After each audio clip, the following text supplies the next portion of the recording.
Officially launched on May Day, the 1st of May 1946, the Pilbara Station's hand strike was the longest recorded strike in Australian history. And it took place over a vast geographic area. This map, which was put together by the late Anne Scringer, a researcher who has written a book about the Pilbara Strike, captures the significant number of pastoral stations in the around the Pilbara here that were part of the strike action that took place. So the strikers' demands were straightforward. They wanted a 30 shilling per week minimum wage, the right to elect their own representatives, and freedom of movement. Yet their actions were directly challenged by Western Australia's Aborigines Act 1905 and the Native Administration Act 1936, which together controlled every aspect of Aboriginal people's lives. The Pilbara Aboriginal workforce thus defied not only the pastoral station owners by demanding better wages and conditions, but also sought to win independence from a regime of colonial servitude. Though the strike officially ended in 1949, much of the workforce never returned, instead building self-sufficient communities through cooperative mining and other ventures. Their struggle inspired a national campaign for Aboriginal rights, spearheaded in Perth by the Committee for the Defence of Native Rights, and I'll refer to that as CDNR. Much has been written about the strike, addressing themes such as the evolution into a land rights struggle and the cooperative ventures that followed in its wake.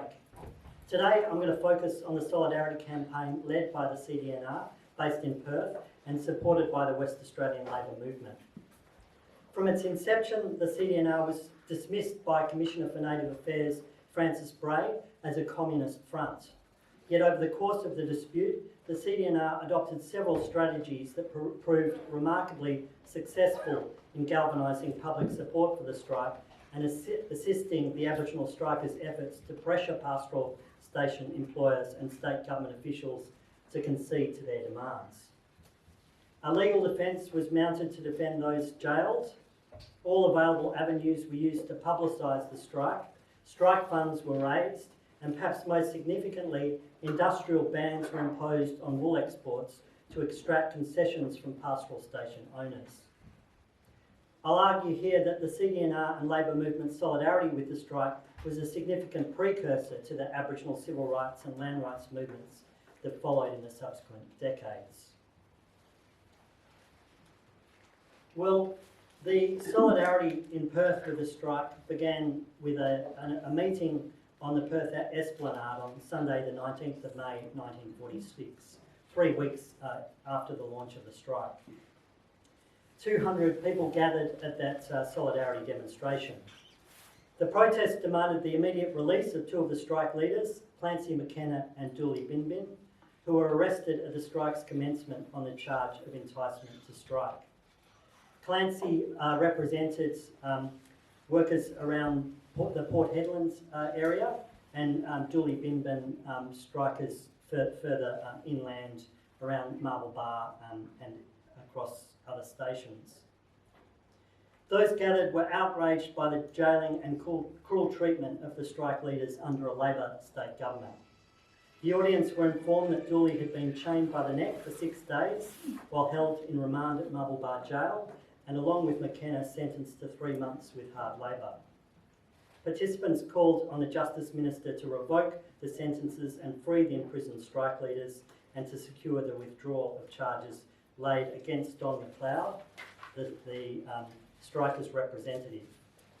Recognising whose interests the laws really serve, their resolution declared, "We consider the Native Administration Act is administered not for the benefit of the natives," that was the terminology they used, "but for the squad." 2 days later, a small group met at the office of the Society of Friends, or the Quakers, at Chancery House in Howard Street in Perth, forming the Provisional Committee of the CDNR. A leaflet authored by Catherine Susanna Pritchard urged members of trade unions, women's organisations, religious and other bodies to prevent the continuation of glaring injustice which strikes at the principle of living in which Australia stands, by attending a public meeting at Perth Town Hall on the following Tuesday, 28th of May. And that's Perth Town Hall. On a stormy night, 300 people turned out to launch the committee to defend native rights in the Town Hall. Speakers included the author Catherine Susanna Pritchard, representing the Modern Women's Club, Ms Valance, representing the Women's Christian Temperance Union, which, despite what the name suggests, was a quite radical organisation of its time. Mr Payne, who represented the Tramways Union, Mr Foxcraft, who represented the Quakers, and Communist Party organiser Graham Alcorn. However, the most enthusiastic welcome was reserved for the Noongar elder and activist Tommy Brofo, who told the meeting, "Today we are demanding at least similar privileges to the white man and our freedom. These concessions have been too long delayed," he said. Well, the meeting heard from the speakers to much applause and resolved to contact for support all trade unions and people's organisations and societies in Australia and international organisations which stand for the defence of native peoples, including, if necessary, the United Nations organisation. And a committee was elected that included the Anglican minister Peter Hodge as its secretary, medical doctor and communist Alex Jolly as its president, Mr Foxcraft and Don McLeod as vice presidents, and women's rights campaigner Irene Greenwood and Aboriginal activists Tommy Brofo and Mary Morden on the committee.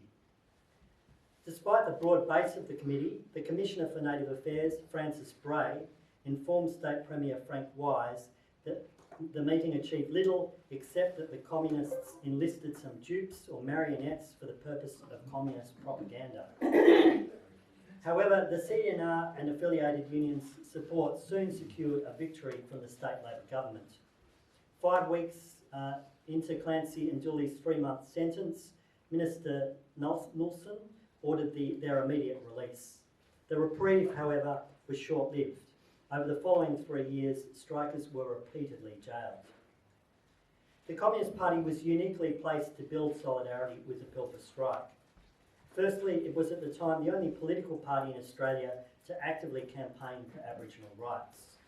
From the early 1920s, the party's national newspaper, Workers' Weekly, accused pastoral industry employers of chattel slavery, demanded equal wages for Aboriginal workers, and vehemently opposed the North Australian Workers' Union's exclusion of Aboriginal workers from its membership. In 1939, the leading communist Tom Wright, Federal President of the Sheep Metal Workers' Union and Vice President of the New South Wales Labor Council, outlined the party's policy on Aboriginal rights in the pamphlet New Deal for Aborigines. The party called for land rights for what they then termed full-blood Aboriginal people, special courts, offences, the abolition of police acting as Aboriginal protectors, and full citizenship rights for Aboriginal people. And I think if you look at that program then, obviously some elements of it are dated, most notably separate demands for Indigenous people who were deemed full-bloods as compared to those of mixed descent, who the Communist Party saw as more readily assimilated, if you like, into the Australian working class. But in other respects, it was a very radical program, certainly unmatched, as I said, by other political parties in Australia of that period.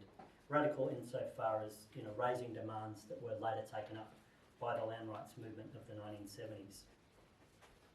In 1943, Communist Party branches in Perth's working class eastern suburbs campaigned for housing for the Aboriginal fringe dweller community following their eviction from South Guildford Reserve by the Australian Army. And this was a common theme during World War II. Up in Port Hedland, Aboriginal people organised to basically fight a prohibition on entering the town centre of Port Hedland.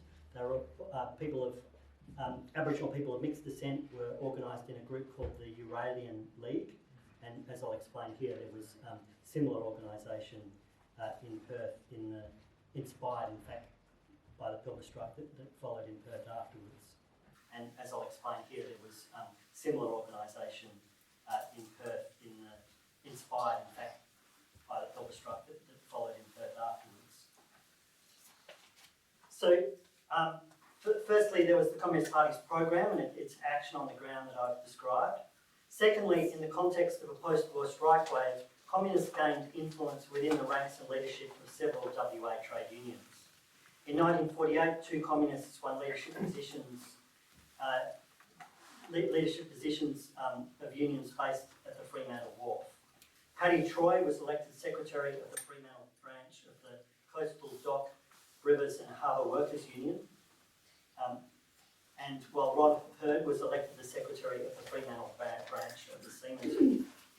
Ron Hurd had been a veteran of the Spanish Civil War and was quite a prominent communist nationally, not just in WA at the time. The following year, both were instrumental in imposing a black ban on union crews handling of wool bales awaiting export on Port Hedland Wharf at a critical juncture in the dispute. However, the CDNR was by no means solely a communist affair. Local Noongar people played an important role in the committee, alongside Quakers, Labor Party members and prominent members of the Women Christian Temperance Union and the Methodist Ladies Guild. Aboriginal elders such as Tommy Brofo, Bertha Isaacs and Bill Bodney, as well as younger activists such as Helene Clark and Jack Poland, joined rallies on Perth's Esplanade to demand the release of imprisoned strikers.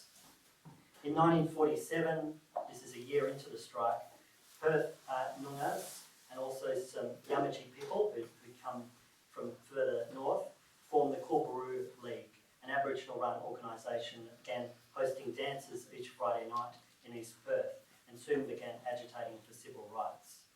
The Pilbara League symbol was a magpie, the word Pilbara being the Yamaji word for magpie, and the symbol of black and white was basically simultaneously a sort of demand of an expression of solidarity and a demand for rights. One of the activists who I mentioned, Helene Clark, was the daughter of, I can't remember his name, but a leader in Port Hedland of the Australasian, a founder of the Australasian Association. In the 1950s, the League rented an office from the Carpenters Union in Beaufort Street and published a newspaper, the Australian Aborigine, giving voice to Aboriginal people across the state. Critical to the success of the CDNR was Port Hedland-based trade union militant Don McLeod, who represented strikers in their dealings with the Department of Native Affairs.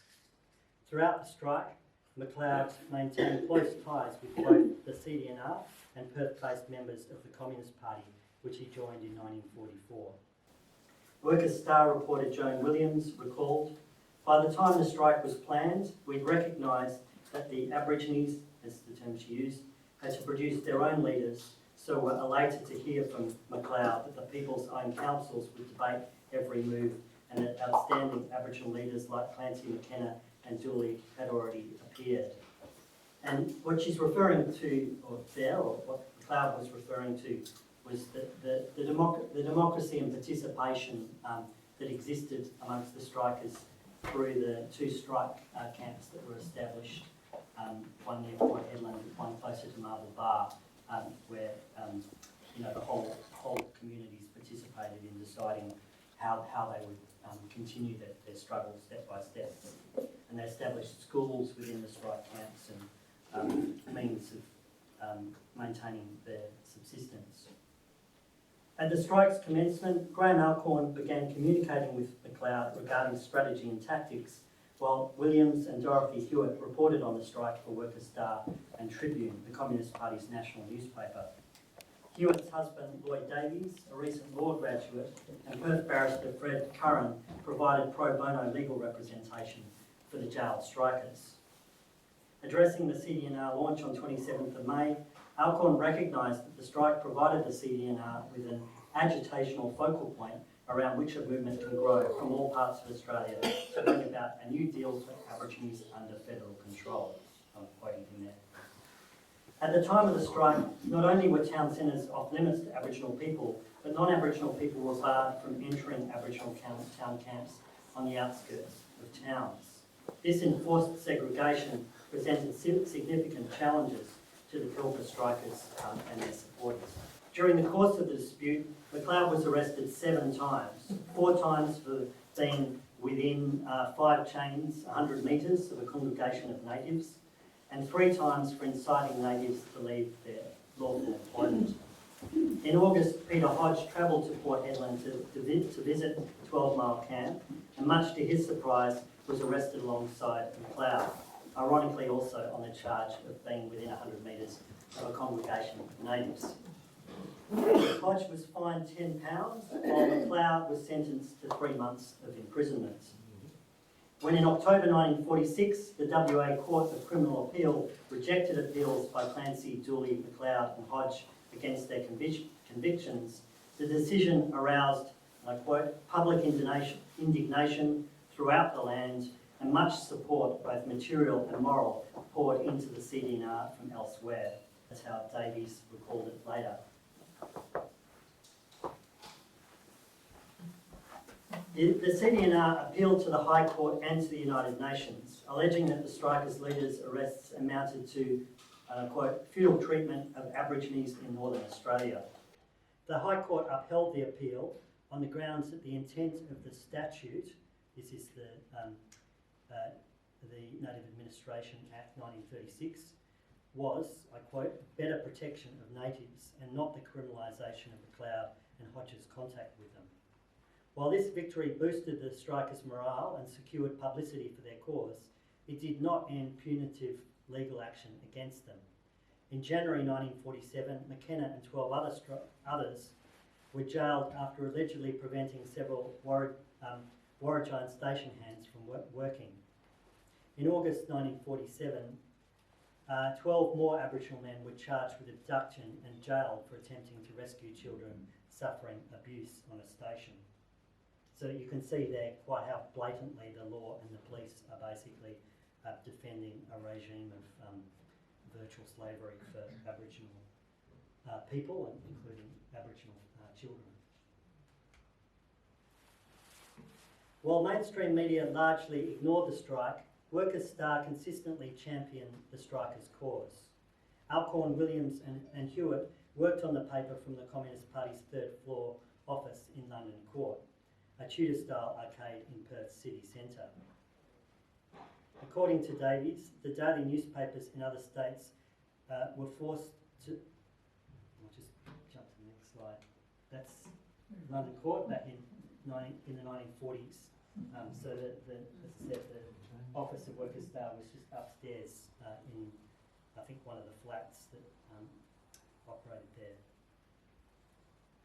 According to Davies, the daily newspapers in other states were forced to rely upon Workers' Star for sources of information and often quoted from its articles. Williams recalls that the Workers' Star published a photo of Aboriginal people chained by the neck.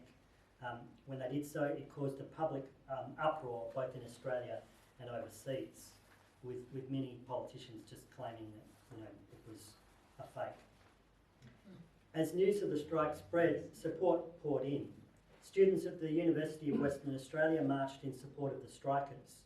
Messages of support and donations came in from a dozen West Australian Union branches, the Australian Labor Party, women's organisations, and interstate from the Queensland, New South Wales and Victorian unions and the South Australian Council for the Advancement of Aboriginal Women.